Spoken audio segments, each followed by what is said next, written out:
Dating apps changed something fundamental.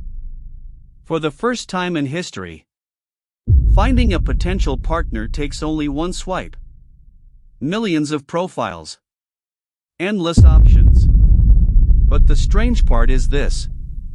The more choices people have via Euro, the harder it becomes to stop searching. When dating apps first appeared, the idea sounded almost perfect. For most of human history, meeting a partner depended on a small circle of people. Friends, co-workers, neighbors, classmates. The number of possible partners was limited by geography and by chance. Dating apps promised to remove those limits. Suddenly, a phone could connect you with hundreds, sometimes thousands of people living just a few kilometers away. Profiles appeared instantly. A short bio, a few photos, maybe a shared interest or two. And with a simple swipe, you could say yes or no. The promise was simple. More choice means better choice. If you meet more people, the logic goes, you are more likely to find someone who truly fits you. Someone with the same values, the same interests, the same lifestyle. Technology, it seemed, had finally solved one of the oldest problems in human relationships, finding the right person. For many people, the experience at first felt exciting. Imagine sitting in a bar with friends. Music playing. People talking around you. And at the same time, your phone shows you dozens of new faces. People you would never normally meet. People from different neighborhoods, different circles, different lives. Each profile feels like a small possibility. Swipe. Another person appears. Swipe again. Another smile. Another face. Another potential connection. Sometimes there is a match. A small notification appears on the screen. It's a match. And suddenly the app feels alive. Someone out there noticed you. Someone chose you too. For a moment, it feels like the system is working exactly as promised. You send a message. Maybe they reply. Maybe a conversation begins. Maybe later that night, two strangers who would have never met before end up sitting across from each other at a table. Talking. Laughing. Getting to know each other. But very quickly, something else begins to happen. Instead of focusing on one conversation, the phone keeps showing more profiles. More options. More possibilities. And after a while, it becomes difficult to ignore them. Because the next person might be even more interesting. The next profile might be even more attractive. The next match might be better. And the app never runs out. There is always another face. Another profile. Another swipe waiting. After the first excitement fades, something else begins to shape the experience. The swipe itself. Swipe left. Swipe right.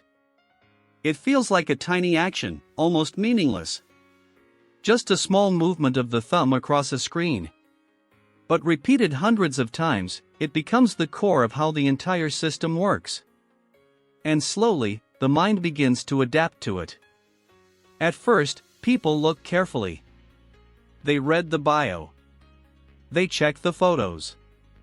They try to imagine who the other person might actually be. But the more profiles appear, the faster the decisions become. A few seconds. Sometimes less.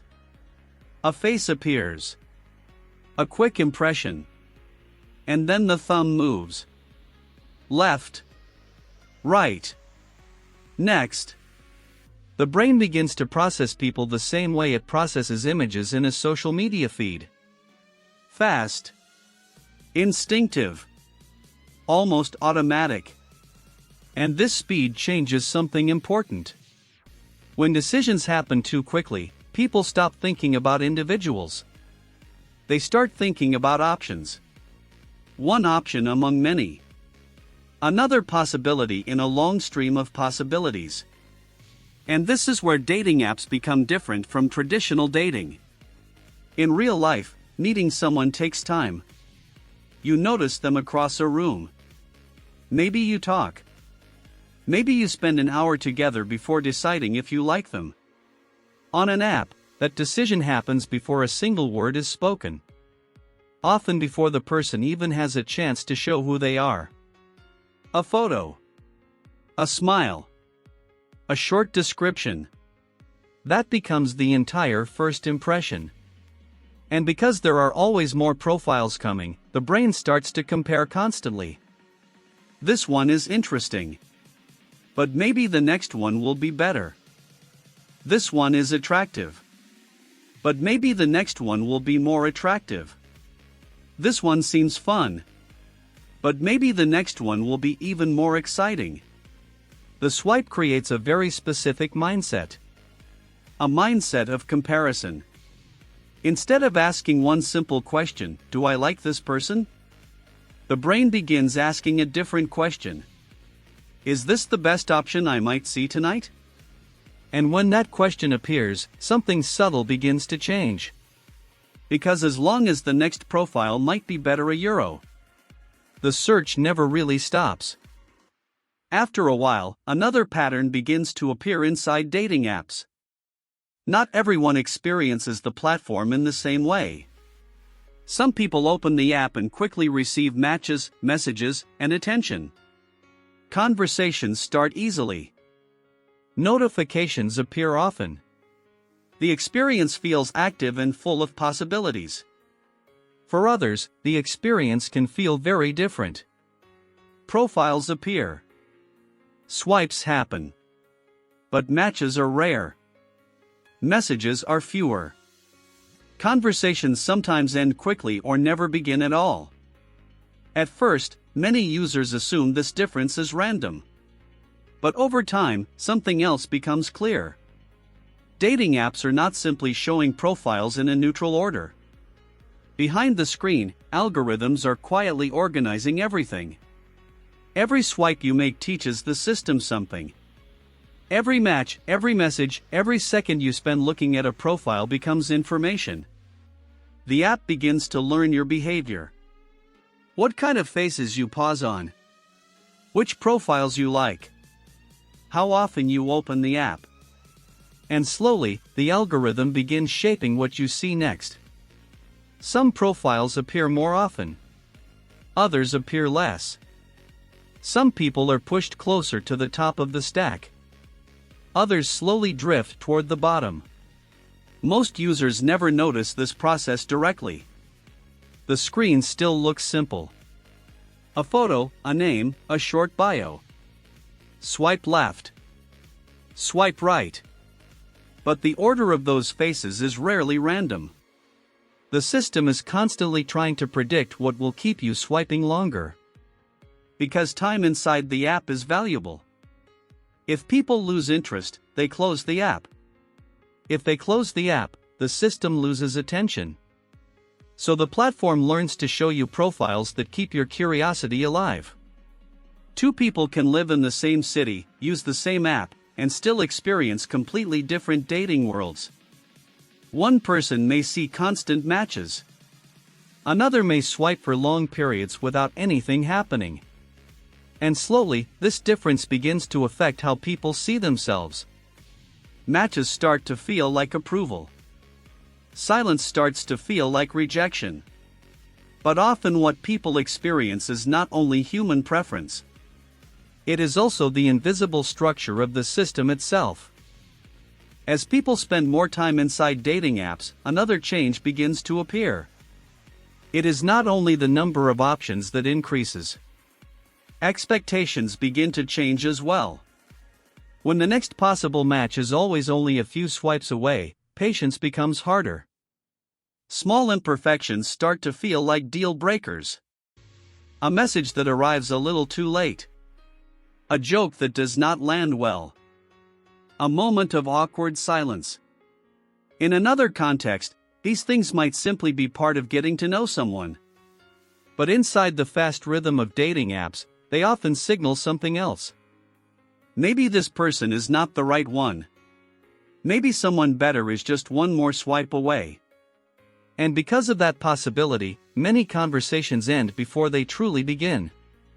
Messages stop suddenly. Replies become shorter. Sometimes they disappear completely. This behavior now has a name: ghosting. One person simply vanishes from the conversation without explanation. Not necessarily because they want to hurt the other person, but because moving on requires almost no effort. The next profile is already waiting. The next conversation can start in seconds. Over time, this creates a different kind of dating environment.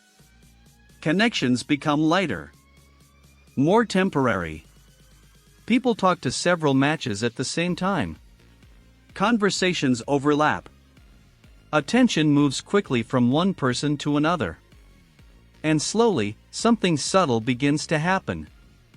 People start protecting themselves emotionally. Instead of investing deeply in one conversation, they keep their expectations lower. If the conversation stops, it is not surprising. If someone disappears, it feels almost normal. In this environment, trust forms more slowly. Because every connection exists next to dozens of possible alternatives. And everyone knows it.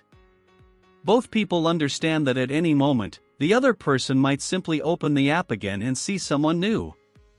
Someone more interesting. Someone more attractive. Someone who feels like a better match. When that possibility is always present, commitment becomes harder to build. Not because people stopped wanting connection, but because the system constantly reminds them that another option might be waiting just beyond the next swipe. After enough time inside dating apps, many users begin to notice something difficult to explain.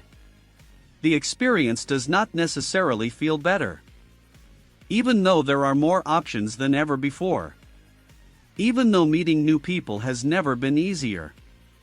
Something about the process starts to feel tiring. People swipe for long periods without starting real conversations. Matches appear, but the excitement fades quickly. Conversations begin, but many of them end before anything meaningful develops. And slowly, the purpose of the app begins to shift. At the beginning, people open dating apps because they want to meet someone. Later, many people open them simply to see what is there. To check. To scroll. To pass time. The app becomes something closer to entertainment than a tool. A place where faces appear and disappear in an endless stream. And after a while, something subtle happens to the way people see each other. Profiles start to feel temporary. Just another photo. Just another short bio. Just another possibility in a long list of possibilities. When every person is presented in the same format, comparison becomes automatic. This person is attractive. But maybe the next one will be more attractive. This person seems interesting. But maybe the next one will be more exciting. This match feels promising. But maybe the next match will be even better. And when the brain begins thinking this way, satisfaction becomes difficult. Because there is always the possibility that something better might appear. That possibility keeps the search alive. The next swipe. The next profile. The next match. But it also creates a strange paradox. The more options people have, the harder it becomes to feel certain about any single choice. And in the middle of thousands of possible connections, something unexpected can happen. People begin to feel more replaceable. More temporary. Not because they lack value, but because the system constantly reminds everyone that another option is always waiting. Another profile. Another face. Another swipe.